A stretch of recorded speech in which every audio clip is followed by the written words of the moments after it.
Guys, welcome to my YouTube channel. तो आज तारीख है 31 जुलाई और फ्राइडे। जैसे कि आप देख सकते हो स्क्रीन में, मेरा वन डे का म्यूचुअल फंड पोर्टफोलियो अपडेट हो चुका है। यस्टरडे कल मार्केट नेगेटिव में था, इसकी वजह से आज हमारा म्यूचुअल फंड पोर्टफोलियो भी नेगेटिव है। करीबन 2900 का नेगेटिव वन डे चेंज चल रहा है। अगर हम इन्वेस्टेड वैल्यू देखें तो वो है 5,56,000, जिसकी करंट वैल्यू है 6,43,000। अगर हम टोटल ओवरऑल गेन देखें आज तक का तो वो है 87,000। अगर XIRR देखें जो कि एक्टिव है 23.68% और लाइफ टाइम का है 22.94%। हम एक्टिव का ही ट्रैक करते हैं, लाइफ टाइम का नहीं करते हैं। अगर हम स्पेसिफिक म्यूचुअल फंड वाइज देखें कौन कितना माइनस में है तो कौन स्मॉल कैप 2000 माइनस में है, एक्सिस स्मॉल कैप 700 माइनस में है, जो डेट फंड है वो 17 रुपीज़, मिड कैप में 312 rupees, flexi cap 155 rupees plus में है, लास्ट कैप 8 रुपीज़ प्लस में है, नेस्डेक 39 रुपीज़ माइनस में है, गोल्ड और सिल्वर में 8 रुपीज़ का प्लस है। अगर हम देखें तो सबसे ज़्यादा क्वांट गिरा है 0.64%, जो सबसे ज़्यादा वोलेटाइल रहता है। गिरी हुई मार्केट में और बहुत गिरता है और चलती हुई मार्केट में बहुत चलता है। ये हर किसी के लिए नहीं है। जो वोलेटिलिटी सहन कर सकते हैं उसी के लिए है क्वांट स्मॉल कैप। वही लोग क्वांट में डालें जो वोलेटिलिटी को एक्सेप्ट कर सके।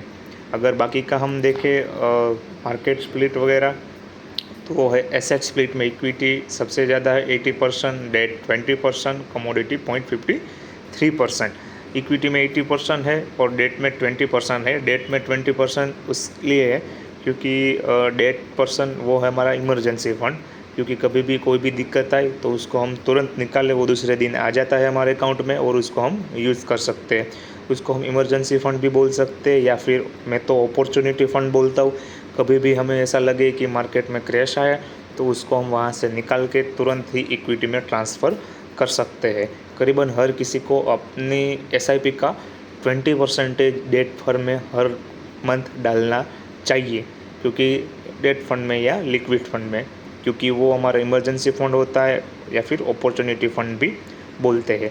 अगर मार्केट स्प्लिट देखें तो स्मॉल कैप में 57%, लार्ज कैप में 24%, मिड कैप में 17%। सेक्टर लोकेशन देखें तो as usual financial 25%, health care 12%, consumer में 15%, टेक्नोलॉजी में 11%। अगर स्टॉक कंसंट्रेशन देखें तो इसमें फ़िलहाल के लिए नेट करंट एसेट सबसे ज़्यादा है, क्योंकि हमें उससे कुछ लेना देना नहीं है कौन से स्टॉक है कौन से नहीं है, हमें चाहिए रिटर्न। तो ये तो AMC सेलेक्ट करती है और बाकी हमें उससे कुछ लेना देना नहीं रहना चाहिए। अगर एक्टिव वर्सेस पैसिव फंड देखें तो एक्टिव फंड और पैसिव फंड में क्या डिफरेंस है वो मैं आज आपको बताता हूँ।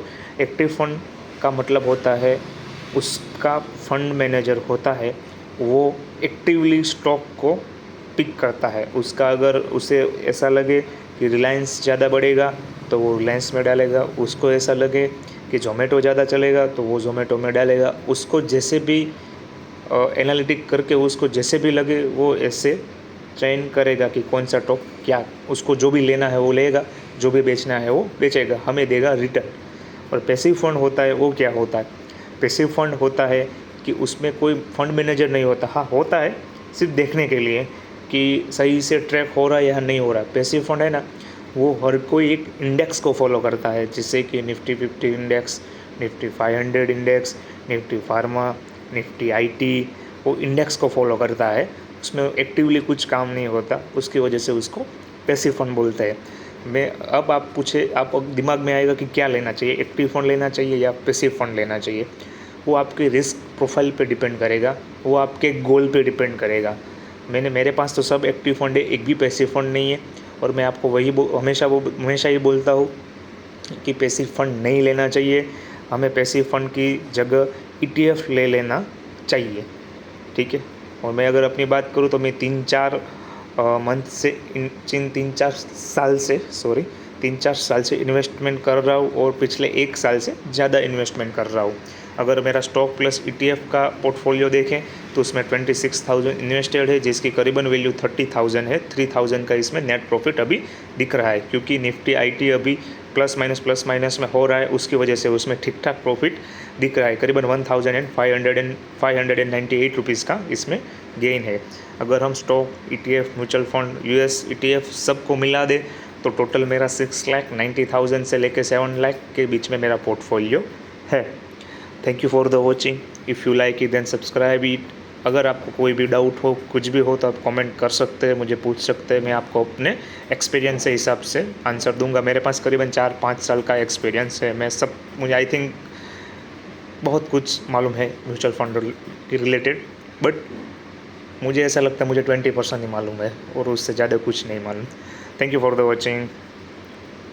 सी यू टुमारो।